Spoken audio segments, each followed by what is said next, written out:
তোমাকে ভালোবেসে দুঃখ চিনেছি। সন্ধ্যের শহর যেন একটু বেশি মায়াবী আছে। রাস্তার আলো, গাড়ির শব্দ, মানুষের কোলাহল সবই আছে, তবু নিহারিকার মনে কেমন এক অদ্ভুত শূন্যতা।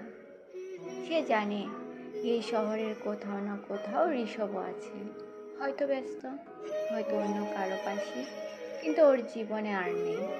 6 বছর আগে এক বর্ষার দিনে প্রথম দেখা হয়েছিল তাদের। অচেনা এক ছাতার নিচে একসাথে ভিজতে ভিজতে শুরু হয়েছিল গল্প। তারপর একদিন গল্পটা প্রেম হয়ে উঠেছিল। নদীর পাড়ে বসে ঋষভ বলেছিল, তোমাকে ভালোবাসা মানে আকাশ ছোঁয়ার স্বপ্ন দেখা। নেহারিকা হেসে বলেছিল, স্বপ্নগুলো সত্যি হবে তো? অবশ্যই, ঋষভ চোখে চোখ রেখে বলেছিল।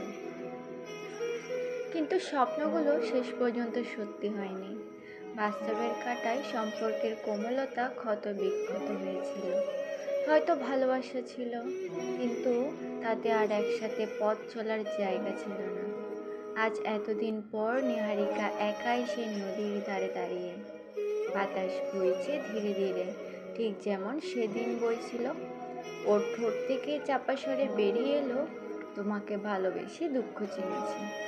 ঋষভ ওকে ভালোবাসতে শিখিয়েছে, আবার হারিয়ে যাওয়ার যন্ত্রণা কি তাও শিখিয়েছে। তবু এই দুঃখের মাঝেও কোথাও যেন একটা প্রশান্তি আছে, কারণ ভালোবাসা কখনো বৃথা যায় না। সে থেকে যায় স্মৃতির পাতায়, এক টুকরো চিরকালীন অনুভূতি হয়ে।